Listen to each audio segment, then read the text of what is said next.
Hi, everybody. Welcome. Thanks for joining us tonight. Today's a really exciting day for me because I get to talk to Heather Adams, who is a really awesome wildlife rehabilitator, but also one of my very good friends. Heather, why don't you introduce yourself real quick in that context? Hello, my name's Heather Adams. I've been working with Utopia Wildlife Rehabilitators for about 6 months. I volunteer there 1 to 2 days a week. Every day is a new day, so a lot of learning. So I really love it though. Yeah, and hi, David. Welcome from Sacramento. So how long have you been working at Utopia Wildlife? And I should say that the link is in the comments. I worked there 6 months. I started volunteering through the college I go to, and they needed help taking care of the animals there. We have both animals we rehabilitate, and we also have animals that we've had to keep because they can't be rehabilitated or introduced back into wild. Yeah, so there's some animals are just staying there. It's just a little hotel for them, and others are living there. Yes. So yeah, it's been really cool. And you just came from there earlier today, and it sounds like you had like an open house or something today. It was a really busy day. Yeah, every day, every first Saturday of the month in the summers and like the fall until it stays, as long as it stays nice, I guess. It's Indiana, so like it gets cold. We have little kids and their families, and they can come see all of the permanent residents and visit with them, and we'll educate them on what this animal does in nature and why it's here and what happened to make it a permanent resident. Yeah, so when you have your open house days, only the full-time resident animals that aren't going to be released back into the wild are seen to people. That way the wild animals presumably don't become too accustomed to the people. Exactly, yes. That is very true. That makes sense. I didn't even think of that. Yeah. Yeah. So you must have had. Oh, and thank you, David, for the award. That's great. The High Award. Yeah. So you had a really busy day today because you had an open house, but also this is a really busy time for like a busy time of the year for wildlife rehabbers. Yeah. Right. We have babies. Everybody brings in baby animals they found in their yard or ones that have been injured by their animals, and so we have an immense amount of baby ducklings, baby bunnies, all kinds of babies, baby skunks, baby possums. I've seen it all this year. We even had a baby fox earlier in the year. So. Oh, hi, Molly. Welcome from Pittsburgh. Yeah, and so part of the influx of baby animals is that people, babies get themselves into trouble, right? This is same for human babies and animal babies, I'm sure. Yes. And so a lot of the babies actually, legitimately need help, presumably. Yes. But also, it's people bring in babies sometimes when they shouldn't, right? Just because babies are not very good at running away. Yes, sometimes people do get freaked out by, I found a baby bunny nest in my yard, and what do? The mother's not there.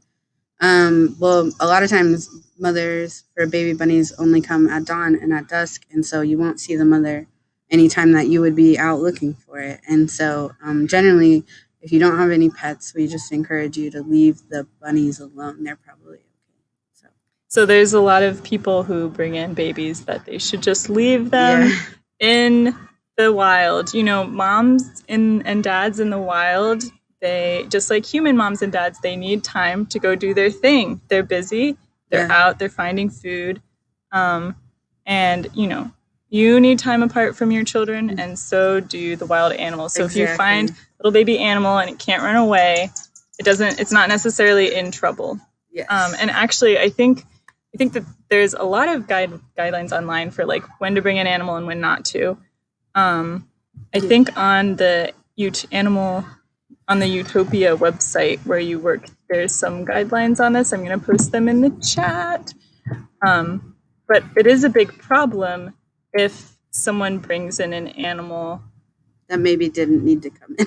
Right. Can you tell us about why that is? Well, I mean, you're taking them away from their natural food source. So their mothers are providing them with food. And so that is something we cannot provide. We make the best guess at what they need. I mean, we use all kinds of different formula for different animals. But we are still not the natural source. They're not getting the natural, like, amino things. Just same with breastfeeding versus bottle feeding. For people, you're not getting the same ingredients. It's kind of a best guess scenario. So yeah. So in most cases, even though people are trying to help and they want to bring in the animals, like, you can't take care of them as well as the parents can, probably. Yeah. Exactly.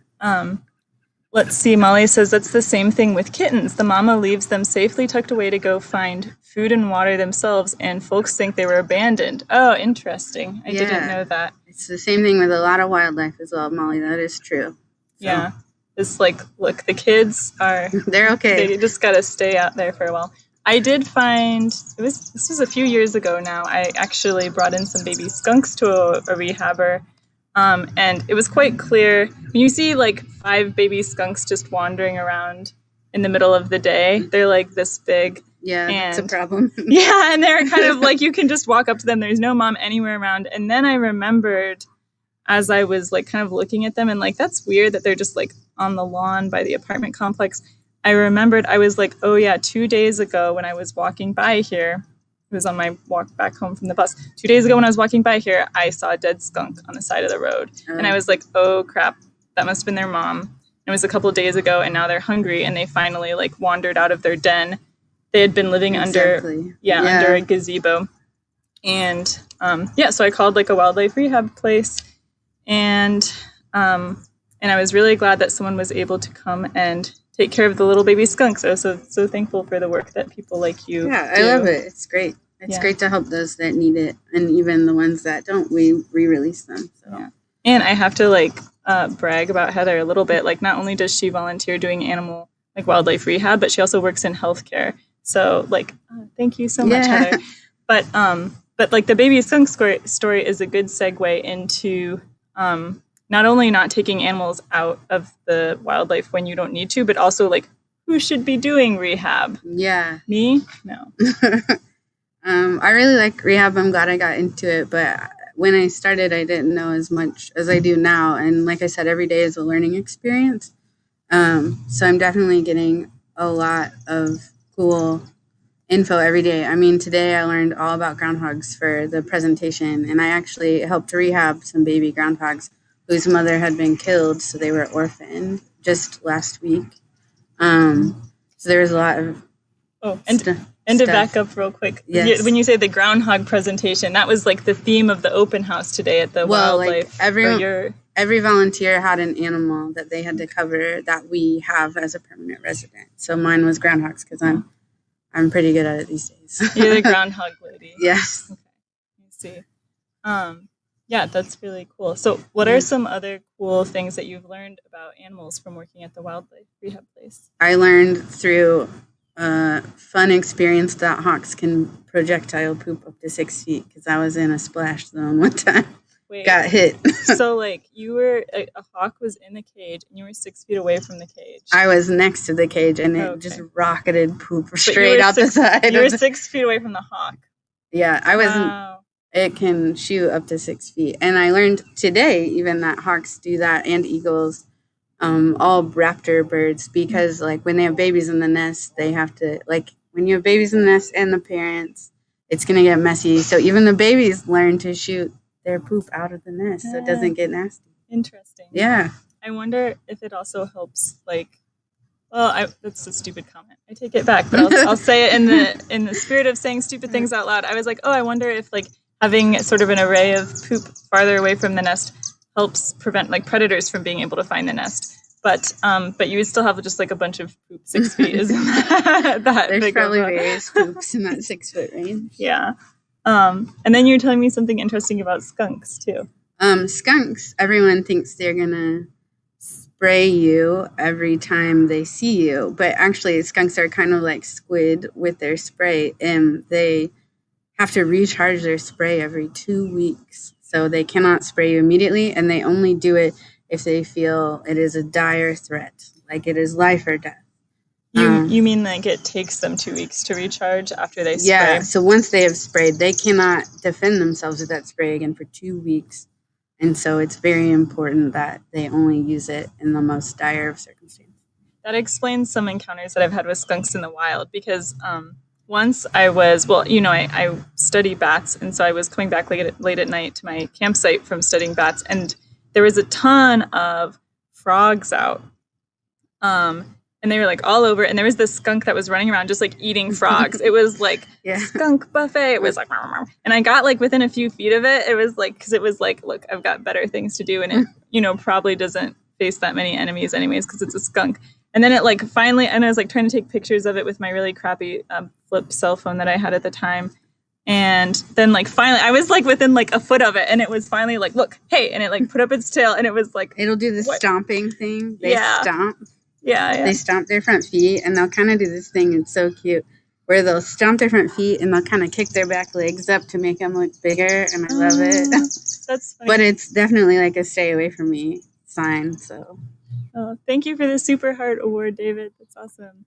Yeah, I was really surprised when I heard that. And I guess like as a brief aside, I was totally flabbergasted when you told me that about the 2-week thing about skunks earlier today. Yeah. I was like, that's wild. And David, I tuned into one of his casts when I was telling him that like some like space stuff he was sharing totally through an idea I had for like a short story. Like it was like, it's totally bad. When you told me the skunk thing, I had a short story about a skunk that like has all this rage and he just keeps spraying stuff. And then I was like, now the basis of my skunk short story is also like destroyed by facts. By facts. I need to start doing science. Research earlier on. And as a wildlife biologist, it kind of hurt me. It hurt me. It came out of nowhere. I was like, yeah. And like, anyways, yeah, David, the idea for that short story is like this skunk finds himself on the moon, and he just like is scared and he doesn't know what to do, so he goes around spraying moon rocks. And it's like a story about like the futility of using anger in some circumstances. But I mean, I still think that could be relevant. I have to rework it now. But yeah. Yeah, what other cool animal things can you tell us? I learned just recently about groundhogs that they have like a home when they build their den. They can move up to 1,000 pounds of dirt to make their den, and they have separate rooms. Wait. Okay, groundhogs can move up to 1,000 pounds of dirt to make their den? Yes. How often? Is this like a den that they use year after year? Yeah, unless it gets infiltrated by predators, they keep it. So they make it's like a whole house. So they have a parent's room, a kid's room. They have like a latrine room or a bathroom, and then they have like a backdoor exit in case they get predators that come in. I am learning so many different interesting things about the like bathroom habits of wild animals today. Yeah, that's so cool. It's very cool. I didn't know that until very recently. We have groundhogs at the rehab facility, and they're like some of my favorite ones to just watch as they eat while they're sitting up with their little hands, and I love it so much. Oh, that's so cute. Yes. And you... they're also very aggressive, though. They will come at you. The groundhogs? Yeah. Like once they get too old, maybe? Yeah, like when they're younger, they're not as bad, but even the ones that I was helping to rehab that were 6 weeks old started to get more food aggressive, and they don't like you to be near them. They will. Are they also aggressive? Do they start to get aggressive with each other too around that? Yeah, so groundhogs are actually like solitary creatures. Like they'll mate, they'll come together to mate, but then they kind of split off, and the mom will take care of the babies up to 8 weeks old, and then the babies are on their own. So the ones we just got last week were 5 weeks old, and so they'll get released in 2 weeks. Okay, cool. Do you try so I know that like it's oftentimes, and thank you, David, so much for the WOW award. That's really generous. So oftentimes it's the transition between having an animal that's been raised in captivity and releasing it into the wild is tricky, right? Because like it hasn't necessarily learned certain behaviors that it needs to survive in the wild. It hasn't necessarily had like certain experiences that are going to set it up for success. So are there like things you can do in the wildlife rehab place, like or things that you do to try to make that transition easier? Or like obviously you probably don't have like pre-made groundhog dens and you're like, look, little groundhogs, this is how it's going to be. You got to make one of these once you're on your own. There's no blueprints, but you got to do it. No, the thing we do the most is we try to keep a very hands-off approach obviously with babies, if you're syringe feeding them, you're going to have to hold them. They're so wiggly. But as they get older, it's very much a hands-off approach. Like, here is your food. And then like nature really just kicks in as they get to the instincts. They kind of know. The groundhogs that I helped rehab recently were 5 weeks old, so they did have some natural instincts, and then they will have those when they leave. So you should show them a YouTube video, David. That would probably help. They'll learn a lot. They're like, interesting. I heard that have they actually shown Groundhog's YouTube videos? No, we have not done that. We have terrible Wi-Fi. You need an update your Wi-Fi award. Yes. But I have heard of like when they're trying to get birds to mate in captivity, like rare species of birds for captive breeding programs where they're trying to like breed them in captivity to increase their population numbers. I have heard of like them showing birds videos of other birds mating.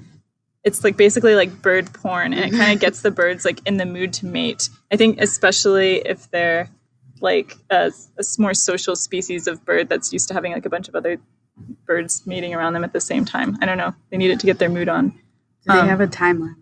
I don't know. Ooh, that's an interesting idea. I'm tempted to Google it real quick. That would be really cool, but it's really hard because, you see like videos of animals underground, like burrowing and stuff like that. Yeah, like meerkats and prairie dogs. Yeah, but it's often like after they've already made the burrow, then you can like go down and stick a little camera in. But it's hard to like catch them in the act of starting a new den. Yeah. That would actually be really cool. Like some of the groundhogs. Do you have any full-time resident groundhogs? We have 2. Yeah. I wonder what would happen if you put them in like a glass container with dirt and like gave them the opportunity to burrow. They could, like those little ant farms that you have where you can see through the glass. See if they make a burrow. Oh, thank you, Molly, for the Got Talent Award. That's really great. I totally like. How do we make this? How do we make this time lapse den happen? Yeah, I think that we have to.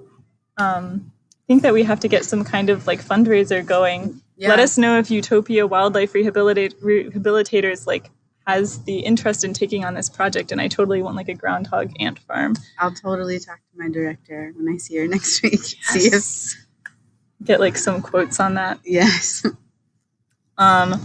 All right, let's see. So we talked about cool animal facts. Yes. We talked about responsible rehabilitating and responsible bringing animals in. Yes.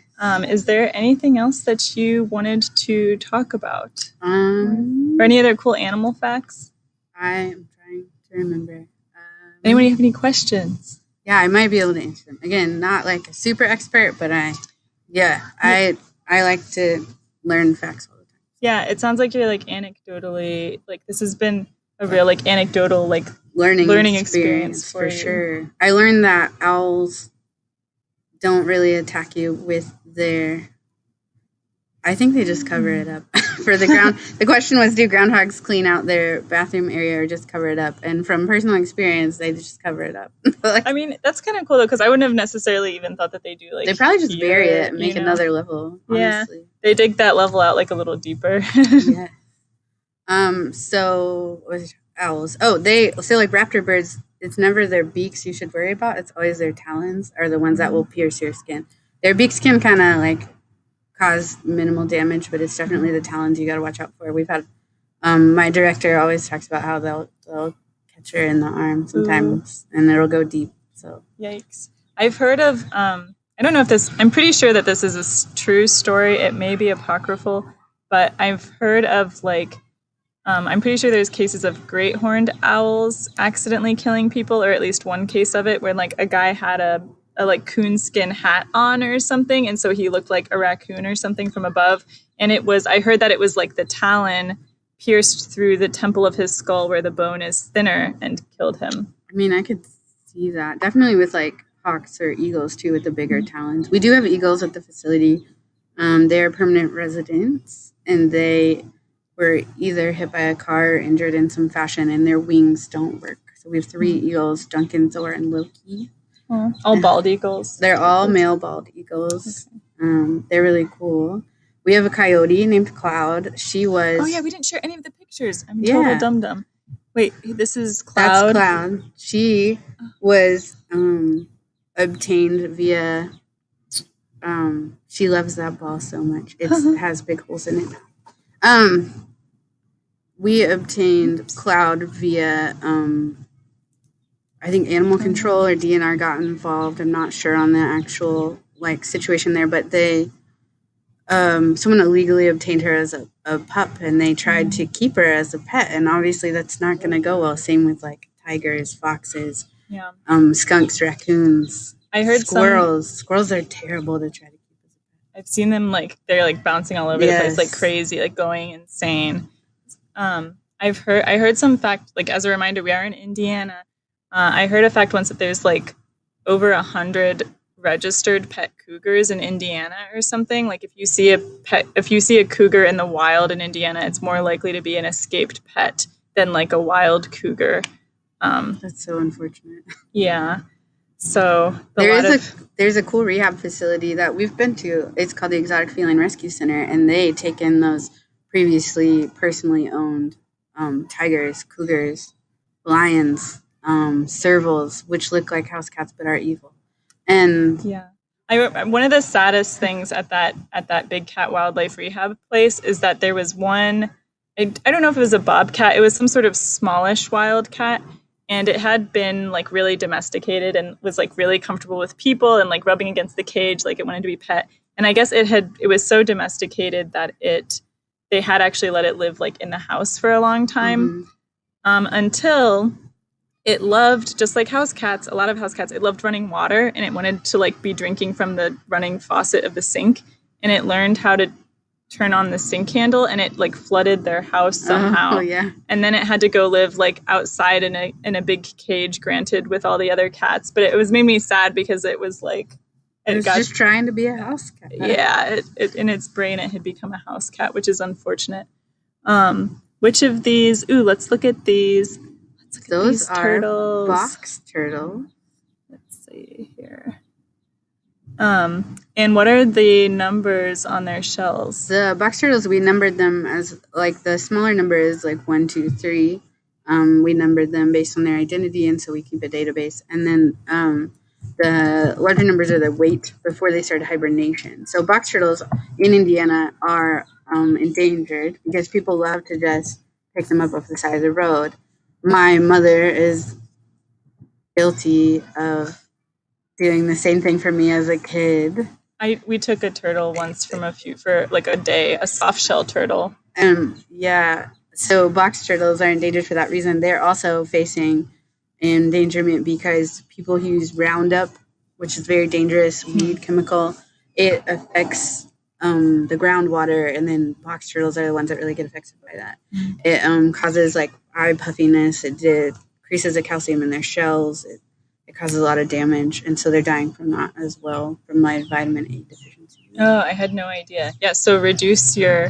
Don't use Roundup. Find something else. Yeah, weed killers, pesticides, just not great for animals or a lot of native wildlife. Yeah. I heard something somewhere that box turtles really strongly imprint on whatever the kind of portion of the wild they carved out for themselves as their home, and if you take it from one forest and put it in another part of the forest a mile away or 20 miles away, it will spend its life wandering. Trying to find its home. It will spend the rest of its life looking for that patch of forest that it called its home. Yeah.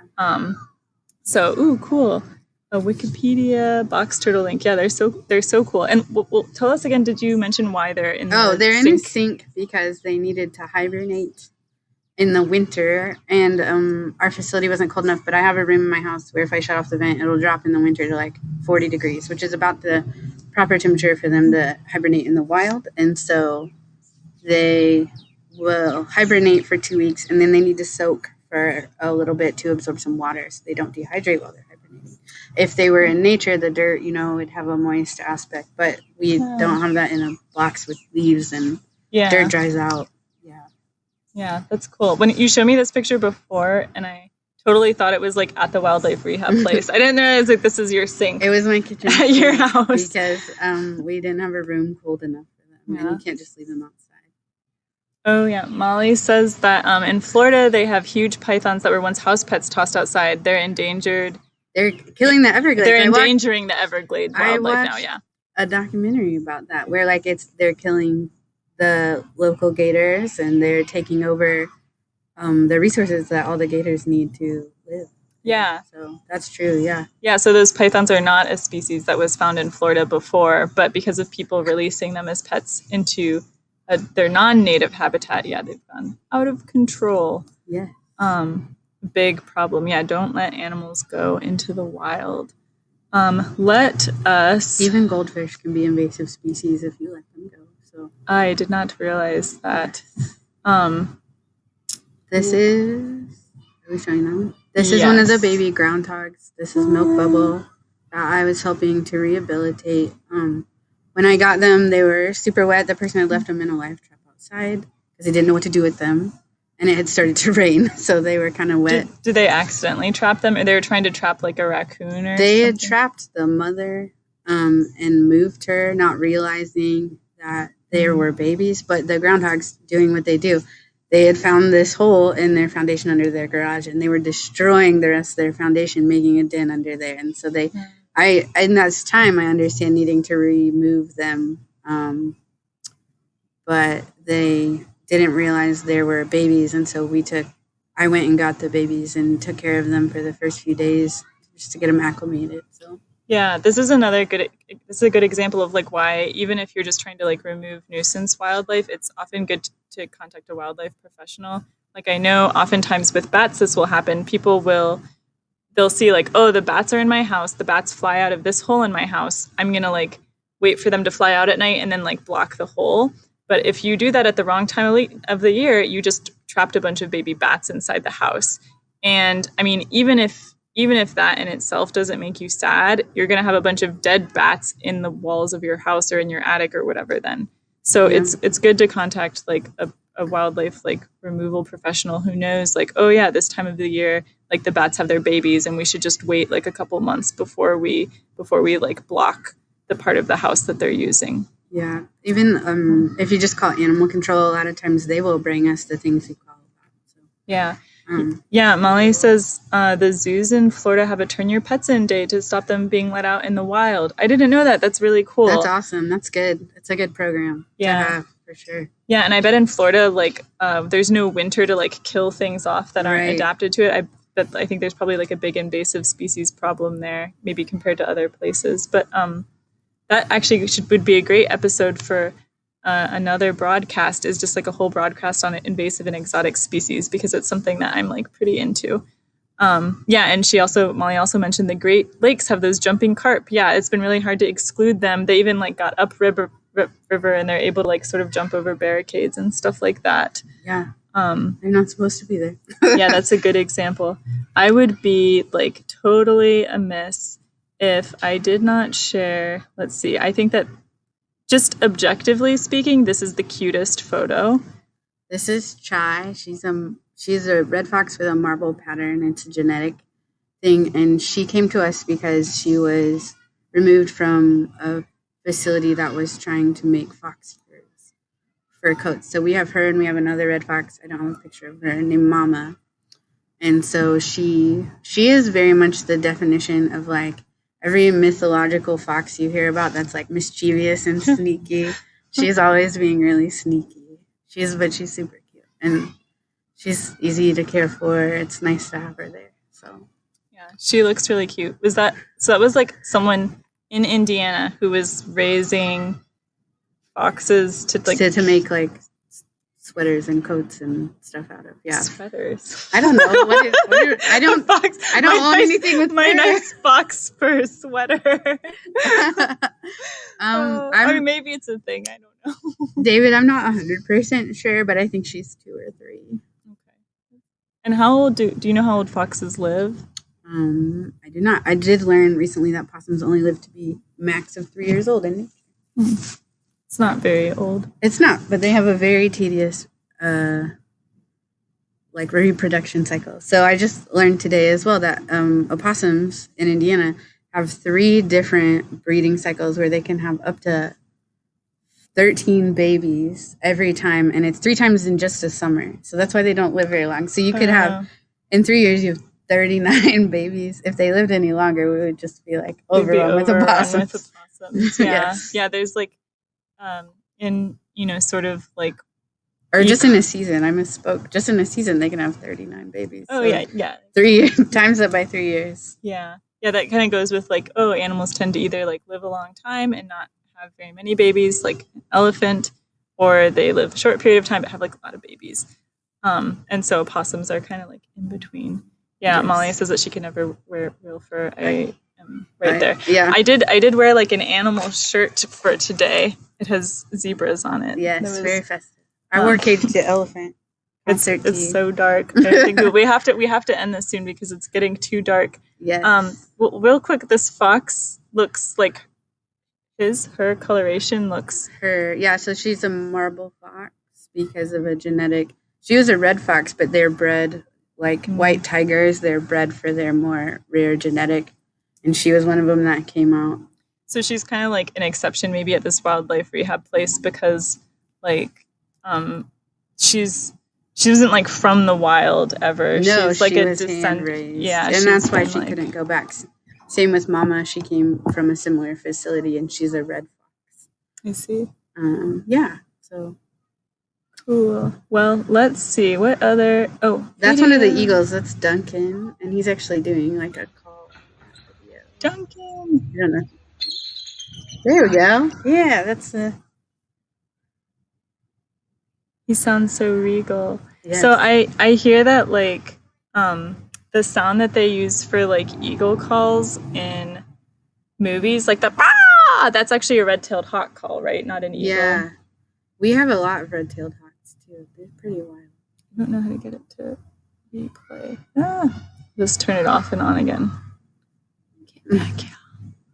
It's a pretty cool call. That's Duncan. And he's very sassy sometimes. Is he upset there?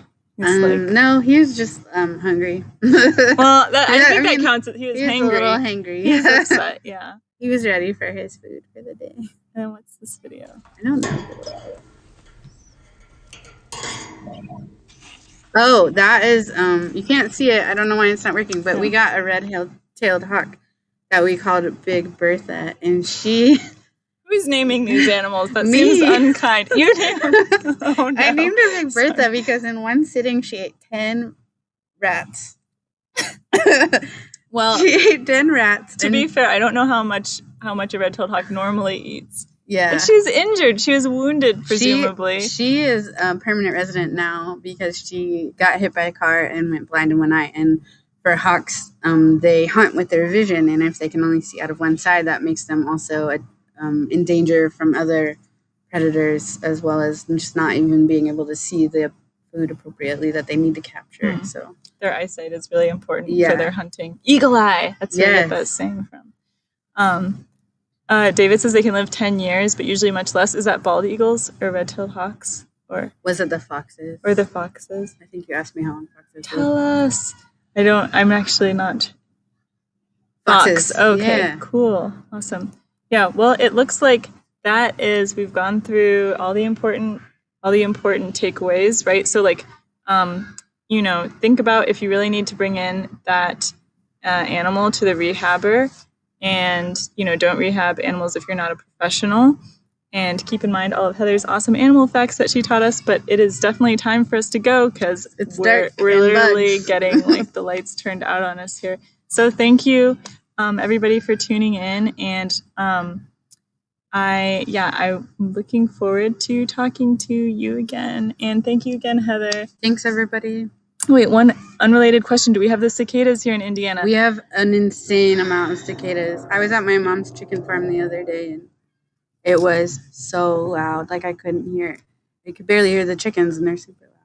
Yeah, so in the city, so that brings us to the final thing. Yeah, so we're farther south. We're kind of far south here, and it's kind of like southern in southern Illinois and like central southern Indiana is like definitely cicada heartland. Like there's a ton of cicadas here. Some people I know like traveled here from other areas of the country just to see the cicadas. But they're more like, I haven't heard them inside like the city. We're in Columbus, Indiana, but like in the outskirts of town in the countryside, there's like everywhere. And Heather mentioned she couldn't hear her chickens over them. I have to mention Heather is not only a friend to the wildlife, but also to the chickens. And she raises and sells these amazing, beautiful chicken eggs. And sometimes they're blue and brown and all different colors. And definitely, like, I always feel good buying my eggs from her. And so, like, you know, obviously you probably don't live near us or near Heather, but one of my favorite things to do when I move to a new place is find someone in the countryside I can buy chickens from who I like, you know that they raise them well and stuff like that. But anyways, that's Thank you guys for having me. It was good to talk to all of you. Yeah, thank you. Thanks, David. Yeah, I am enjoying seeing my mom. It's her birthday. That's the purpose of my visit. Okay. Lots of cicadas in Pittsburgh too. Yeah, I'm just been stoked about the cicadas. Yeah. Okay. Thank you, everybody. Thank you guys. Bye.